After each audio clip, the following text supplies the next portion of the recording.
Olá, pessoal. Vamos dar continuidade ao estudo do coração, agora abordando as artérias coronárias. Nós falamos na nossa aula introdutória que a doença coronariana ela é de bastante representatividade nos dias de hoje, em termos de mortalidade. Então, nós sabemos que a doença aterosclerótica ela envolve o endotélio vascular e, com isso, ela pode gerar complicações cardíacas, quando ela culmina, sobretudo, com o infarto agudo do miocárdio. O infarto agudo do miocárdio vai se caracterizar por aquela dor torácica precordial, na maior parte das vezes é um sintoma que aparece naquele paciente que tem, né, a chamada angina, né? A angina é justamente essa dor no peito, secundária a essa obstrução ao fluxo coronariano. Isso pode levar muitas vezes a uma parada cardíaca, a necessidade de uma desfibrilação, né, um quadro súbito. Muitas vezes o paciente vai ter tempo de chegar até o pronto-socorro, fazer o eletrocardiograma, fazer o diagnóstico de infarto do miocárdio. E algumas vezes esse paciente vai ser submetido à cineangiocoronariografia, que é o famoso cateterismo cardíaco, para identificar essas artérias coronarianas, né? Então, a partir daí desse resultado, é possível se fazer angioplastia, a colocação do stent ou até ser indicado uma cirurgia de revascularização miocárdica, né? Que é quando se fazem enxertos, né? Para tentar restaurar aquela circulação, tanto utilizando a veia safena magna como artérias, sobretudo a artéria torácica interna, que nós vamos estudar mais adiante. Então, vejam que é um contexto extremamente dinâmico que envolve essa doença coronariana e é importante que nós conheçamos justamente os territórios arteriais, essa circulação que causa toda essa mortalidade. Então, a vasculatura do coração, ela compreende justamente as artérias coronárias e as veias cardíacas. São vasos que se situam sob o epicárdio cardíaco, né, envolto a tecido gorduroso. Então, o epicárdio ele corresponde àquela lâmina visceral do pericárdio seroso, como nós estudamos no pericárdio. Nessa imagem, nós temos uma vista anterior do coração, da face externo-costal. Foi retirado aquele pericárdio, vocês vejam que aqui a gente já identifica as fibras musculares e a gente consegue identificar os vasos localizados sob esse epicárdio que foi retirado. Então, a gente vê o trajeto tanto de artérias como de veias naqueles sulcos que nós demonstramos na aula de configuração externa do coração, sobretudo no sulco atrioventricular e aqui no sulco interventricular. Então, as artérias coronárias, elas originam-se nos seios coronários, né, na região proximal da aorta. Então, aqui nós observamos aquela imagem do coração, a vista anterior, a face externo-costal, o sulco atrioventricular, separando átrios e ventrículos, separando os dois ventrículos anteriormente, o sulco interventricular anterior. E aqui nós identificamos justamente a aorta nessa região da base do coração, originando as duas artérias coronárias, né, na sua parte ascendente, a artéria coronária direita e a artéria coronária esquerda. Esses territórios de trajeto da artéria coronária, ele pode ser variável. Então, por isso nós vamos estudar o mais tradicional, o mais comum, o mais frequente desse trajeto das artérias coronárias, mas em algumas situações vai haver diferença. Nós vamos dar nomes a esses ramos, sobretudo os ventriculares. Os ramos atriais geralmente são ramos finos, que na maior parte das vezes a gente não vai ter uma nomenclatura específica. Bom, então nessa imagem a gente já tem uma visão por transparência do coração, essa sobreposição que acontece quando a gente visualiza, por exemplo, quando se faz o exame do cateterismo, que faz a injeção de contraste nas artérias, é justamente essa visão de sobreposição, né, dos vasos, porque a gente vai lembrar que aqui ele faz esse contorno em torno da base do coração.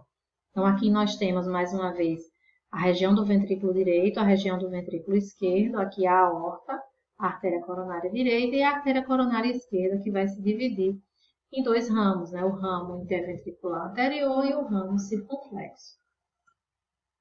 Nessa imagem já é possível nós observarmos os principais ramos dessas artérias. Então, nós vamos já tentar descrever aqui o que acontece.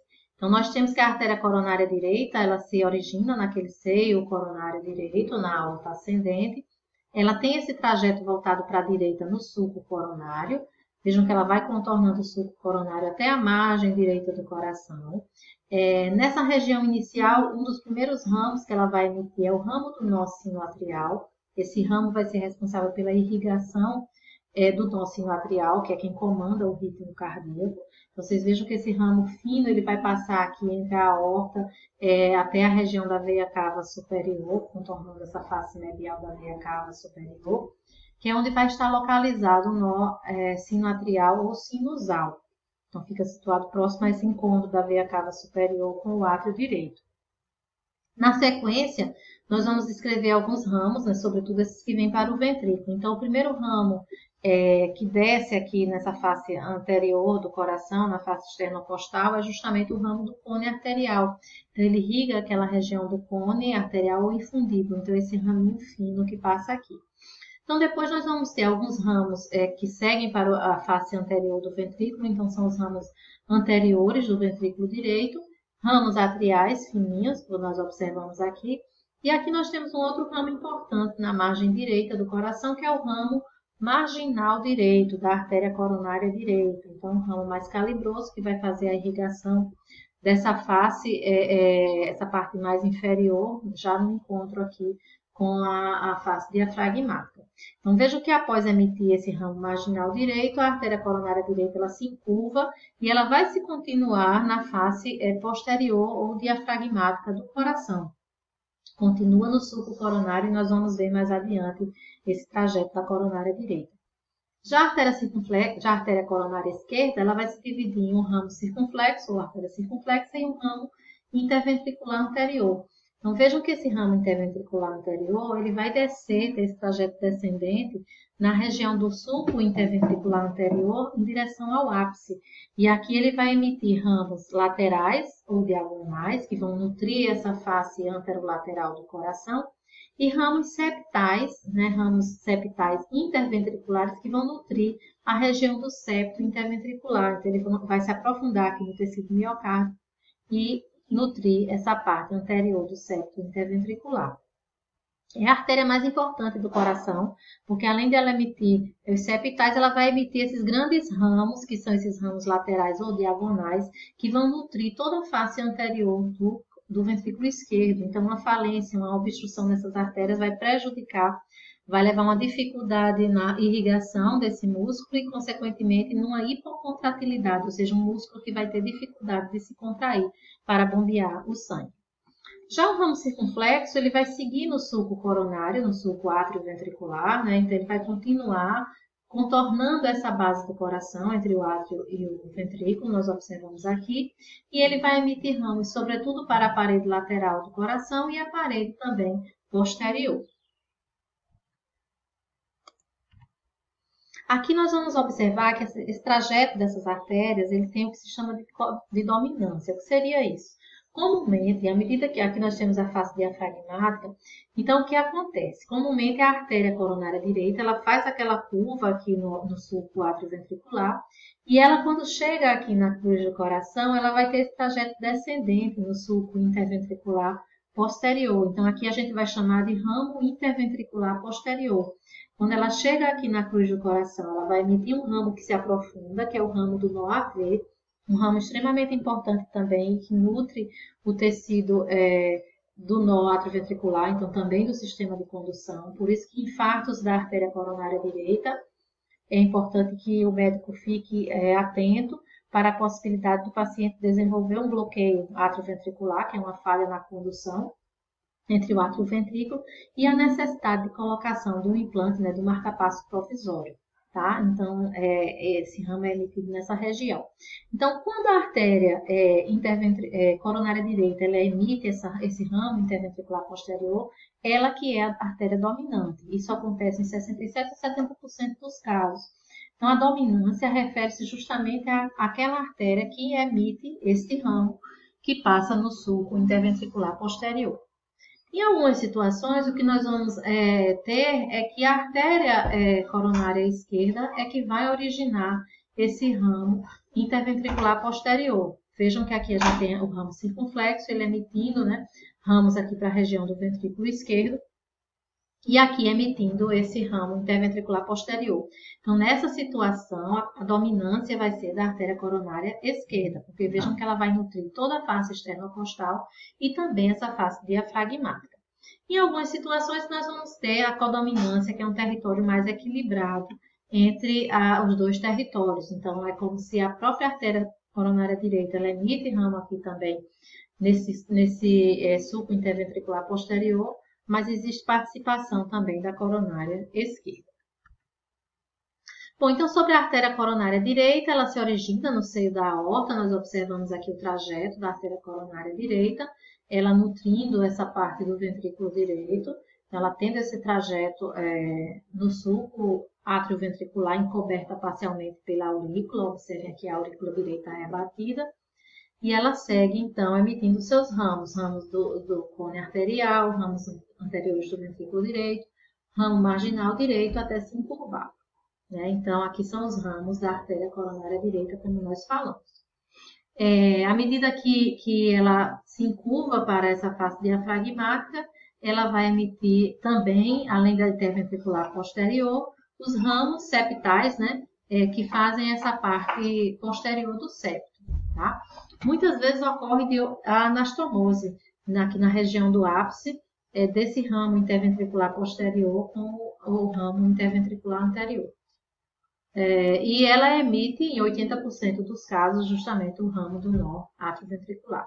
Então, aqui nós temos o território da artéria coronária direita, sobre o átrio direito, a maior parte do ventrículo direito, face diafragmática do ventrículo esquerdo, através justamente do ramo interventricular posterior, o terço posterior do septo, porque ela vai emitir as septais a partir do interventricular posterior, e também emite, é responsável por grande parte do sistema de condução, tanto do nó sinoatrial, em 60% dos casos, como do nó atrioventricular, em 80% dos casos.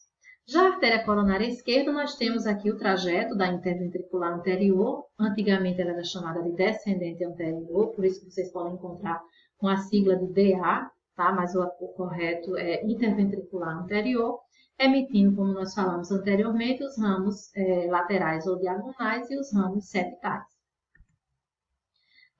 Aqui a gente observa o trajeto da coronária esquerda, da interventricular anterior até o ápice, certo? Emitindo, podendo se anastomosar com a interventricular posterior. E aqui nós observamos melhor, vejam que aqui a visão já é uma visão um pouco mais anterior direita, né? Uma vista um pouco lateral direita, uma oblíqua, e aí a gente consegue identificar aqui justamente os ramos laterais ou diagonais.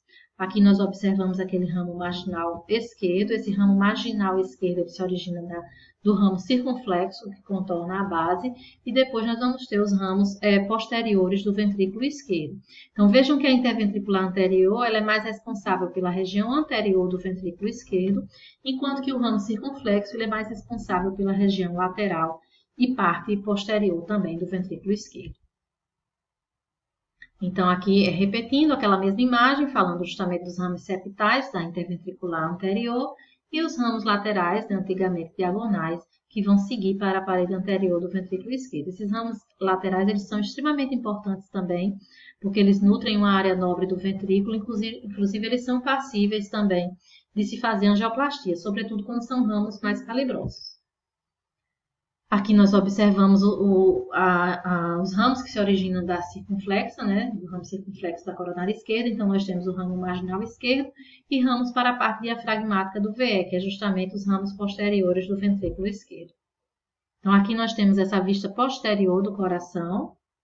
Observem aqui a circunflexa, né? O ramo circunflexo contornando essa margem esquerda do coração, no sulco coronário, e emitindo os ramos que vêm para essa região posterior do ventrículo esquerdo. E aqui nós observamos a coronária direita, emitindo também, olha, o ramo do nó AV, do nó atrioventricular, né? Que se aprofunda nessa região, aqui mais ou menos a localização do nó atrioventricular, que nós vimos quando estudamos o átrio direito, e aqui o ramo interventricular posterior. Então, o território da artéria coronária esquerda ele vai justamente suprir o átrio esquerdo através de ramos atriais, o ventrículo esquerdo, sua maior parte, a face externopostal do ventrículo direito através desses ramos que partem aqui da interventricular anterior, os 2/3 anteriores do septo interventricular, que vai estar também aqui se aprofundando, né, os ramos septais, 40% vai irrigar o nó sinoatrial e o sistema de condução. Então, a parte periférica do sistema de condução é também irrigado pela artéria coronária esquerda. Então, aqui nós concluímos essa parte de artérias coronárias e vamos seguir com o estudo.